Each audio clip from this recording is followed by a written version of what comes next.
Very good morning to all of you. Well, इससे पिछले video में हम लोगों ने समतल वृत्ताकार कुंडली के स्वप्रेरकत्व की गणना हेतु व्यंजक स्थापित किया था, है ना, जिसमें हमारा सूत्र आया था L बराबर μ0 n² पाई r अपॉन 2 और इसको प्रभावित करने वाले कारक भी बताए थे। फिर हमने पर्णरेखा का स्वप्रेरकत्व भी पढ़ा था और फिर दो कुंडलियों को श्रेणी क्रम संयोजन में जोड़ने पर या समांतर क्रम संयोजन में जोड़ने पर उनका तुल्य स्वप्रेरकत्व कितना होगा ये भी हमने निकाला था, राइट। इसके बाद अब हम लोगों के सामने जो अगला क्वेश्चन है कि कुंडली में संचित ऊर्जा की गणना हेतु व्यंजक स्थापित कीजिए, है ना। तो इसको हम लोग बाद में करेंगे, है ना। इसके बाद एक क्वेश्चन होगा, देखो मिलेगा आपको, अन्योन्य प्रेरणा से आप क्या समझते मिला।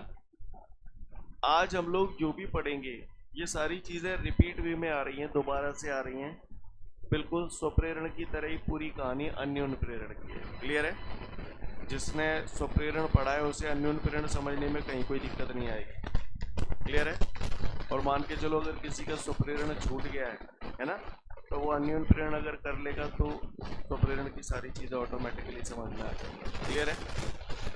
तो अब जो प्रश्न हम करने जा रहे हैं उसमें हम लोग बात कर रहे हैं अन्योन्य प्रेरण की। वैसे तो मैं स्वप्रेरण और अन्योन्य प्रेरण का आइडिया आपको पहले ही दे चुका हूँ, है ना। जब किसी कुंडली में धारा के मान में परिवर्तन किया जाता है तो उसी कुंडली में प्रेरित विद्युत बल और प्रेरित धारा उत्पन्न होने की घटना को स्वप्रेरण कहते हैं। और अन्योन्य प्रेरण की परिभाषा भी मैं पहले बता चुका हूँ। जब किसी एक कुंडली में धारा के मान में परिवर्तन करते हैं तो उसके पास रखी दूसरी कुंडली में प्रेरित विद्युत बल और प्रेरित धाराएं उत्पन्न हो जाती हैं। घटना को अन्योन्य प्रेरण की घटना बताया था आपको। थोड़ा सा देखिएगा सब लोग ध्यान से। यहाँ पर जैसे मैंने यहाँ पर ये कुंडली बनाई है, ठीक है जी, और ये मैंने बैटरी लगा दी, कुंडली लगा दी। ये मैंने मान लिया प्राथमिक कुंडली है। कौन सी कुंडली है? प्राथमिक कुंडली को P लिख दूं, इंग्लिश में हम इसे बोलते हैं प्राइमरी कॉइल, प्राथमिक कुंडली। क्लियर? ये बगल से एक और दूसरी कुंडली रखी हुई है, सही जा रहा हूं मैं। और ये धारामापी लगा हुआ है। धारामापी इसलिए लगा हुआ है जिससे हमें ये पता चले कि इसमें प्रेरित विद्युत वाहक प्रेरित धाराएं बह रही हैं या नहीं बह रही। तो भैया गौर से सुनिएगा, जैसे ही मैंने ये परपथ बंद परपथ कर दिया तो प्राथमिक कुंडली में काय में परिवर्तन हुआ, धारा के मान में परिवर्तन हुआ। बोलो भैया। अब जैसे मान के चलो अभी धारा, अगर मान के चलो ये खुला परपथ होता तो कोई धारा नहीं बहती। जैसे ही मैंने परपथ बंद कर दिया, धारा धीरे धीरे करके क्या होगी? बहेगी तो सही, लेकिन बढ़ेगी या घटेगी? बढ़ेगी। पहले मान के चलो 1 एम्पियर की धारा हुई तो 1 एम्पियर की धारा से थोड़ा बहुत चुंबकीय फ्लक्स पैदा हुआ, फिर 2 एम्पियर की होगी तो और बढ़ जाएगा, 3 हुई तो और ज़्यादा बढ़ जाएगा। समझ रहे हैं आप मेरी बात को? ऐसी तो कहानी चलेगी। सही जा रहा हूँ? तो ऐसा करने से इसके पास रखी द्वितीय कुंडली को इंग्लिश में हम लोग सेकेंडरी कॉइल बोलते हैं, इसीलिए हम लोग इसे अक्षर एस से प्रदर्शित करते हैं। तो आपने देखा कि प्राथमिक कुंडली में धारा के मान में परिवर्तन करने पर द्वितीय कुंडली से संबंधित चुंबकीय फ्लक्स के मान में भी परिवर्तन हुआ। इस वजह से इस द्वितीय कुंडली के अंदर भी प्रेरित विद्युत वाहक बल और प्रेरित धाराएं उत्पन्न हो जाती हैं। इस घटना को हम लोग अन्योन्य प्रेरण की घटना कहते हैं। समझ में आ रही है बात? क्योंकि आपने यहाँ पर देखा कि जब यहाँ पर आपने धारा के मान में परिवर्तन किया तो द्वितीय कुंडली से संबंधित चुंबकीय फ्लक्स के मान में भी परिवर्तन हुआ, जिसके फलस्वरूप इसके अंदर प्रेरित विद्युत वाहक बल और प्रेरित धाराएं उत्पन्न हो जाती हैं। इस घटना को कौन सी घटना कहते हैं? अन्योन्य प्रेरण। मैं फिर से बोल रहा हूँ, जब किसी प्राथमिक कुंडली में धारा के मान में परिवर्तन किया जाता है तो उसके पास रखी दूसरी कुंडली में प्रेरित विद्युत वाहक बल और प्रेरित धाराएं उत्पन्न हो जाती हैं। इस घटना को अन्योन्य प्रेरण की घटना कहते हैं। क्लियर है? बात समझ में आ रही है? कुछ लोग और डिटेल में जैसे बोलना चाहें तो जब प्राथमिक कुंडली में धारा के मान में परिवर्तन किया जाता है तो द्वितीय कुंडली से संबंधित चुंबकीय फ्लक्स के मान में परिवर्तन हो जाता है, जिसके फलस्वरूप द्वितीय कुंडली में प्रेरित विद्युत वाहक बल और प्रेरित धाराएं उत्पन्न हो जाती हैं। इस घटना को अन्योन्य प्रेरण की घटना कहते हैं। कहानी समझ में आ रही है सभी को? अन्योन्य प्रेरण की परिभाषा पढ़ लें फिर आगे बढ़ेंगे।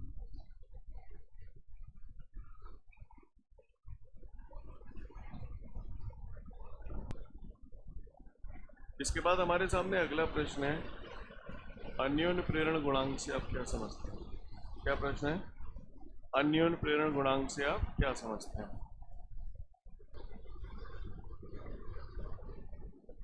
अन्योन्य प्रेरण गुणांक की बात करते हैं। लिसन, यहां तक सभी को क्लियर है? प्राथमिक कुंडली में धारा के मान में परिवर्तन कर रहे थे, उससे क्या हुआ था? द्वितीय कुंडली से संबंधित चुंबकीय फ्लक्स के मान में परिवर्तन हुआ। सही बोल रहा हूं? तभी तो प्रेरित विद्युत वाला प्रेरित धाराएं पैदा हुई। तो द्वितीय कुंडली में प्रेरित विद्युत वाहक वाला प्रेरित धाराएं तभी पैदा हुई जब द्वितीय कुंडली से संबंधित चुंबकीय फ्लक्स के मान में, तो चुंबकीय फ्लक्स को हम लोग अक्सर फाई से प्रदर्शित करते हैं। और हम कौन से चुंबकीय फ्लक्स की बात कर रहे हैं?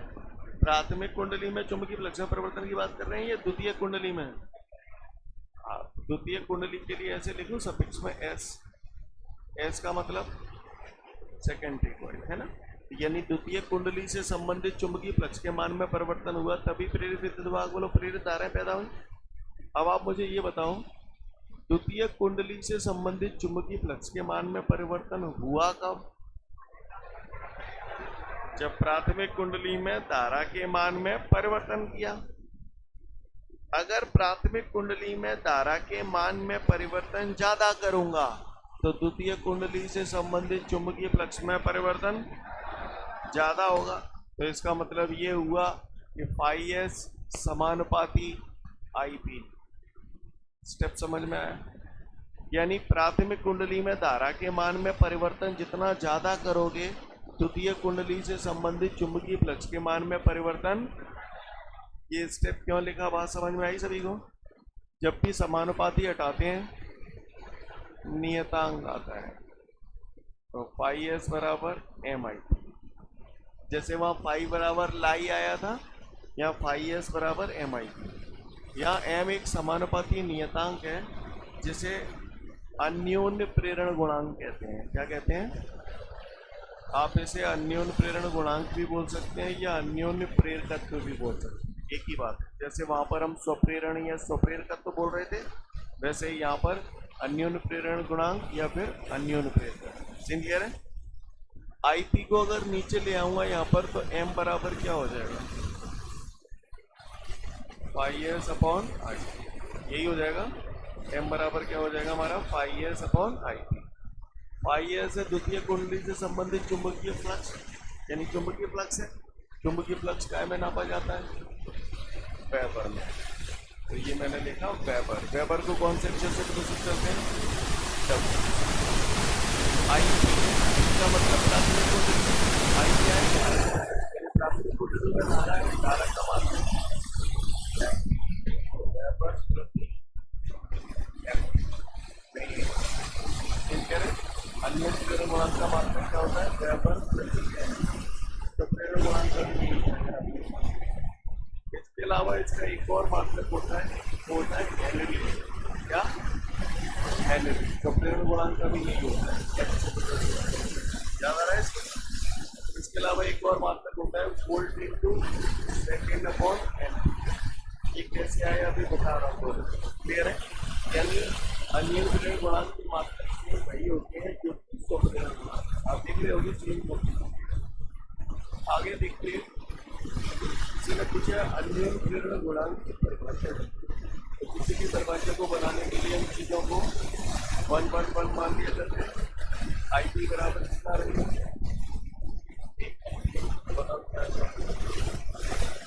एम बराबर, एम क्या है? अन्य प्रेरण गुणांक कब होगा? जब दो कुंडलियां होंगी तब, या एक कुंडली होगी तब? ऐसे बोलूं, दो कुंडलियों के बीच अन्य प्रेरण गुणांक। नहीं बोलना? क्या बोलूं? ये क्या है? आई प्राथमिक कुंडली में बहने वाली धारा कितनी है? अच्छा, फाई एस क्या है? द्वितीय कुंडली से संबंधित चुंबकीय फ्लक्स फाई। और ये एम क्या है? अन्योन्य प्रेरण गुणांक या दो कुंडलियों के बीच अन्योन्य प्रेरण गुणांक। अब मैं बोल रहा हूं, गौर से सुनिएगा। प्राथमिक कुंडली में 1 एम्पियर की धारा प्रवाहित करने पर द्वितीय कुंडली से जितना चुंबकीय फ्लक्स संबंधित होता है उसे दो कुंडलियों के बीच अन्योन्य प्रेरण गुणांक है। फिर से बोल रहा हूं, प्राथमिक कुंडली में 1 एम्पीयर की धारा प्रवाहित करने पर द्वितीय कुंडली से संबंधित चुंबकीय फ्लक्स को अन्योन्य प्रेरण गुणांक कहते हैं। चलेगा, कोई दिक्कत नहीं। फिर से बोलूं, प्राथमिक कुंडली में 1 एम्पीयर की धारा प्रवाहित करने पर द्वितीय कुंडली से उत्पन्न चुंबकीय फ्लक्स का मान अन्योन्य प्रेरण गुणांक के बराबर होता है। समझ में आ रही बात? चाहे जैसे बोल दो, बात वही है। आगे बढ़ो। अगर यहां तक बात समझ में आ रही है तो गौर से देखिएगा। अभी हमने अन्योन्य प्रेरण गुणांक की परिभाषा बोली। अगर उसने बोला फैराडे के द्वितीय नियम के आधार पर अन्योन्य प्रेरण गुणांक की परिभाषा दो, कौन से नियम के आधार पर? तो भैया हमने फैराडे के द्वितीय नियम की अगर मैं बात करूं तो मैंने बचपन में पढ़ा था E बराबर minus D phi upon D T. बोलो भैया। अब मैं फाई चुंबकीय फ्लक्स में परिवर्तन होता है, कौन सी कुंडली में चुंबकीय फ्लक्स में परिवर्तन की बात कर रहा हूं, तो ऐसे लिखूं फाई एस। बोलो भैया, नहीं यही बात समझ में? अच्छा, यहाँ प्रेरित, यहाँ पर जब मैं अन्योन्य प्रेरण की बात कर रहा हूँ तो कौन सी कुंडली में प्रेरित विद्युत वाहक बल या प्रेरित धारा पैदा होने की बात कर रहा हूँ? द्वितीय कुंडली में। तो चाहो तो आप सफिक्स में एस लिख सकते हो, नहीं लिखे तो ध्यान रखना पड़ेगा क्योंकि अन्योन्य प्रेरण की बात कर रहे हैं तो द्वितीय कुंडली की बात कर रहे हैं। सीन क्लियर है?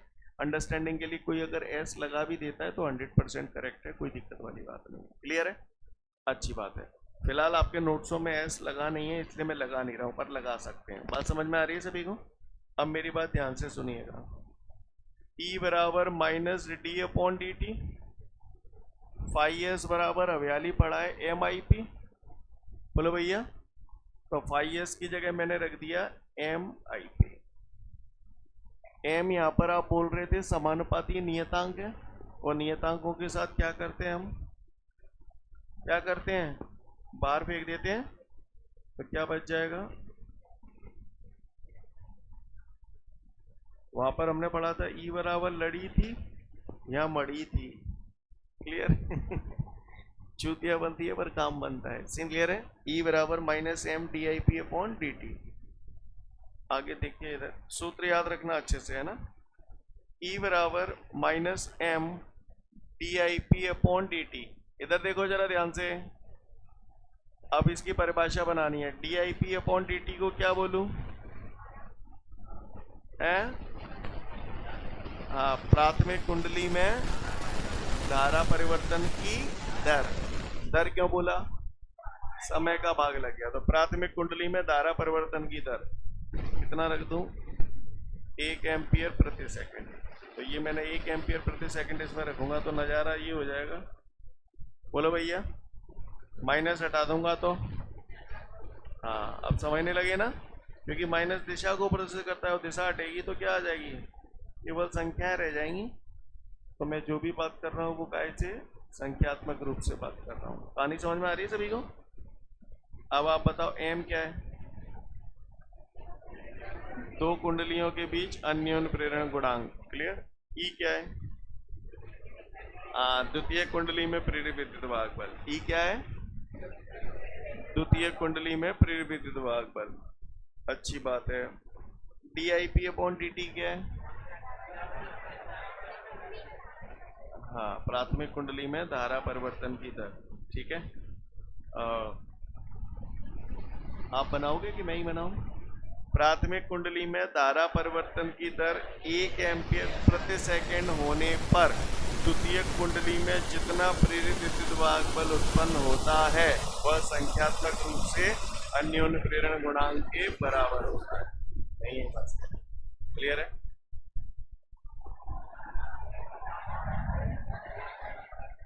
हाँ, प्राथमिक कुंडली में धारा परिवर्तन की दर 1 एम्पियर प्रति सेकंड होने पर द्वितीय कुंडली में उत्पन्न प्रेरित विद्युत वाहक बल के संख्यात्मक रूप से अन्योन्य प्रेरण गुणांक के बराबर होगा।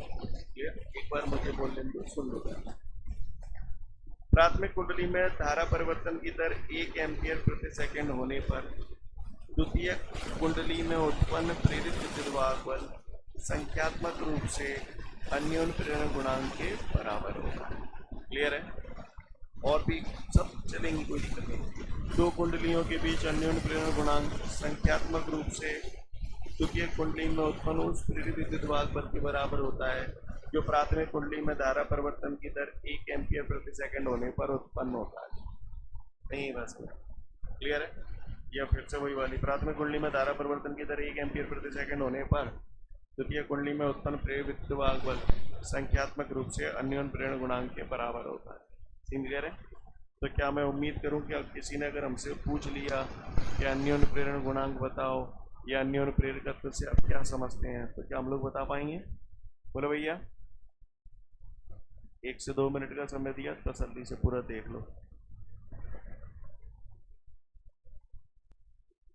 इसके बाद हमारे सामने अगला प्रश्न है, अन्योन्य प्रेरण गुणांक का मात्रक बताऊं और विमीय सूत्र बताऊं।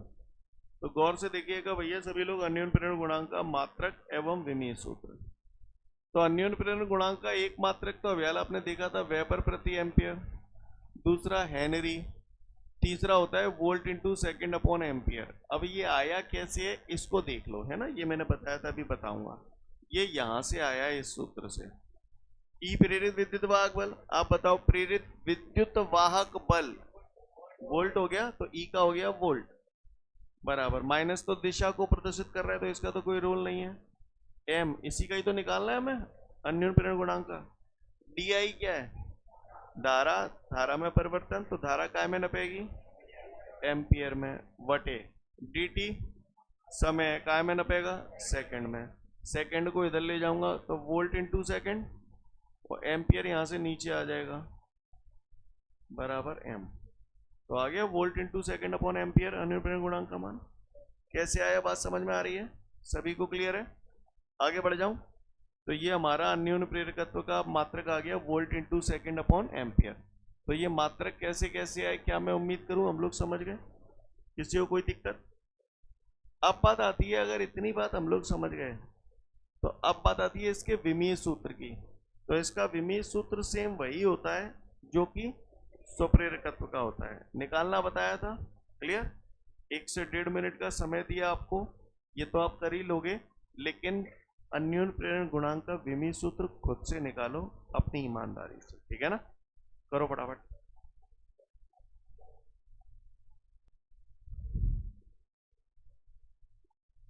चलिए देखिए, विमीय सूत्र, काय का विमीय सूत्र निकालना है आपको? अन्योन्य प्रेरण गुणांक का विमीय सूत्र निकालना है। तो चाहो तो इस सूत्र से निकाल लो, चाहे इससे निकाल लो, दुनिया का कोई भी सूत्र हो जिसमें अन्योन्य प्रेरण गुणांक आता हो, क्योंकि जिसका निकालना है वो तो होना चाहिए ना। कई बार लोग सोचेंगे, जैसे मैं बताता हूं आपको, इधर देखो, मैंने यहाँ पर अन्योन्य प्रेरण गुणांक के 2 सूत्र देखे। एक देखा m बराबर phi S upon I P, अभी अभी देखा, और एक मैंने देखा था E बराबर minus M D I P upon D T, अभी अभी पढ़ा है अपन ने। आप दुनिया का कोई भी सूत्र लगा लेना, समझ गए? कई बार हमें कंफ्यूजन होता है, अन्योन्य प्रेरण गुणांक को विमीय सूत्र निकालना है तो भैया जेई वारों लगेगा, सन ने ऐसे ही कराई है, वो ठेका ना आने के सन ने जैसे कराई है वैसे ही करे, 50 और रास्ते होते हैं, समझ गए? हर वो सूत्र जिसमें अन्योन्य प्रेरण गुणांक आता हो आप उससे विमीय सूत्र निकाल सकते हैं। क्लियर है? और भी हैं, और भी हैं, जैसे जैसे आप आगे बढ़ोगे बताऊंगा आपको, समझ पा रहे हैं? अब देखिए, जैसे मैंने इससे किया, फाई चुंबकीय फ्लक्स है, तो चुंबकीय फ्लक्स का सूत्र हमने पढ़ा था, फाई बराबर बी ए कॉस थीटा। बोलो भैया, तो फाई की जगह बी ए कॉस थीटा तो नियतांक है, उसका तो कोई विमीय सूत्र होता नहीं है। आई पी धारा है, धारा लिख दी। बी चुंबकीय क्षेत्र की तीव्रता होती है, चुंबकीय क्षेत्र की तीव्रता का मात्रक न्यूटन प्रति एम्पियर मीटर, याद है आपको? अच्छा, ए क्षेत्रफल है मीटर स्क्वायर, आई धारा है एम्पियर। सीन क्लियर है? अब आप बताओ, इस मीटर से ये स्क्वायर कट जाएगा तो m बराबर आ गया, न्यूटन बल होता है, बल का विमीय सूत्र एम एल टी माइनस 2, ये बगल से मीटर है, मीटर का एल लिखूंगा तो L into L, L square कर लूँ सीधा। बोलो भैया, एम्पियर इंटू एम्पियर, और एम्पियर स्क्वायर कहाँ पहुंच जाएगा? आ गया। नहीं यही बात समझ में? सीन क्लियर है? हाँ, कोई चाहे कि मैं तो जाते निकाल रहा हूँ, जाते ना निकाल रहा हूँ, मैं तो जाते निकाल लो, जाते निकाल के बताऊं? अच्छा, भरोसा नहीं है तो मेरी बात का। ई कौन है? विद्युत वाहक बल बोले तो विभव, अब विभव का सूत्र पढ़ा था, V बराबर W अपॉन Q, चैप्टर 1, क्या 1 नहीं 2, क्लियर। तो V की जगह क्या लिख दूं, W अपॉन Q बराबर, ठीक है, माइनस तो दिशा को प्रदर्शित कर रहा है तो माइनस उड़ा दूं, DIP धारा है, धारा लिखी रहने देता हूं, dt समय, समय लिखा रहने देता हूं। यहां तक सीन क्लियर है। कार्य बराबर काय गो, हाँ बोलवे करो, Q बराबर IT, बचपन में बताई थी। यहां तक का हुए को परेशानी। चलो बता बल को विमी सूत्र, ML/T-2, d दूरी है, दूरी लंबाई होती है, मीटर में नापती है, विमी सूत्र L पाटे, हाँ करंट का एम्पियर, टाइम का कैपिटल T बराबर M, ये DI धारा है तो एम्पियर, टाइम का कैपिटल T, बुरी नहीं लगे तो TT कटेगा, बोलो हटेगा। तो जी गोला त्याओ M L/L L square T-2 जन्नो खेलेगो। अब जा एम्पियर नीचे लाऊंगा तो एम्पियर स्क्वायर ऊपर जाएगी तो समझ में ही नहीं आई होगी। आ गया नहीं आ गया।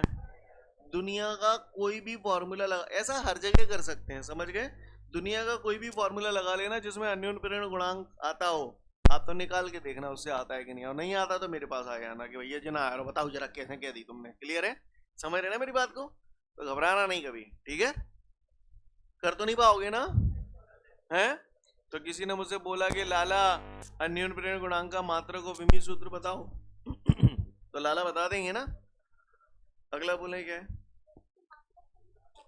क्या चीज, हाँ बात एक की है, हाँ बिल्कुल। आगे बढ़ते हैं।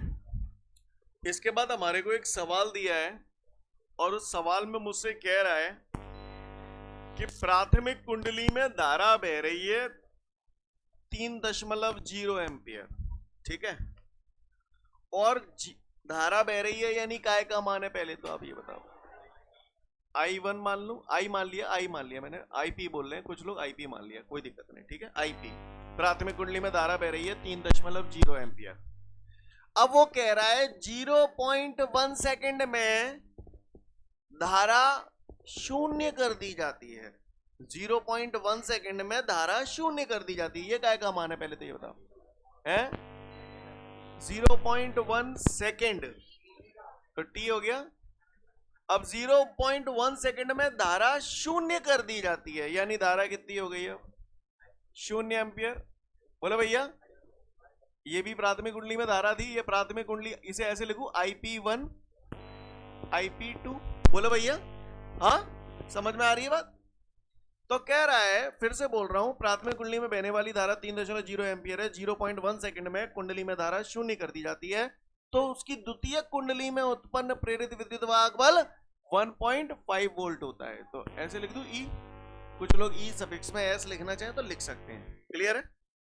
तो कह रहा है दो कुंडलियों के बीच अन्योन्य प्रेरकत्व की गणना हेतु व्यंजक स्थापित कीजिए। बताओ काय को मान निकालना, कैपिटल M। तो हमने बचपन में पढ़ा था E बराबर मड़ी थी तो -m DIP upon dt, clear है। तो E बराबर -m DIP, धारा में परिवर्तन है, प्राथमिक कुंडली में धारा परिवर्तन कैसे निकालते हैं, I2 I1, बोलो भैया। तो ऐसे लिखूं इसको, IP2 IP1। आपको स्टेप समझ में आ रहे हैं, समय को T लिख दूं, अब का चमका दो, E कितने गए 1.5 बराबर -m निकालना है हमें, IP2 कितना है 0, IP1 3, दशमलव के बाद 0 का तो कोई महत्व नहीं होता, सही जा रहा हूं ना मैं। T कितना है 0.1। स्टेप क्लियर है सभी को। तो 1.5 बराबर बेटा आपका हो गया, यहां पर -3 है, ये -3 का -m से करूंगा तो केवल 3m लिख दूं बटे 0.1, सही जा रहा हूं मैं, बोलो भैया, समझ में आ रही बात सभी को। तो 1.5 इज इक्वल टू, आप बताओ यहां पर 3m अपॉन 0.1, दशमलव हटाऊंगा तो 0 बढ़ेगा। इस 30 को मैं यहाँ नीचे ले आया तो m बराबर कितना हो जाएगा 1.5 अपॉन 30। बोलो भैया सही जा रहा हूं? दशमलव हटा दूं तो 0 बढ़ा दूं। बोलो भैया सही जा रहा हूं? 15/3, 2 जीरो को 10 पे घात 2 लिख दूं, 15। बोलो भैया तो m बराबर हो गया 5, 10 पे घात 2 ऊपर ले गया तो -2, 5 गुणा 10 पे घात -2। आगे क्या लिखूं तुम बताओ। अन्योन्य प्रेरकत्व तो निकाला है तो मात्रक क्या होगा? हाँ, या तो वेबर प्रति एम्पियर या फिर हेनरी या volt into second upon ampere. Clear है? हेनरी लिख दूं। अगर 10 पे घात -2 हटाना चाहूं तो 0.05 भी लिख सकता हूं। बात एक ही है। बोलो भैया सब करना सिखा दिया है ये सब पहले ही मैंने आपको। स्टेप समझ में आ रहे हैं सभी को? उतार लो फटाफट फिर आगे की बात करूंगा।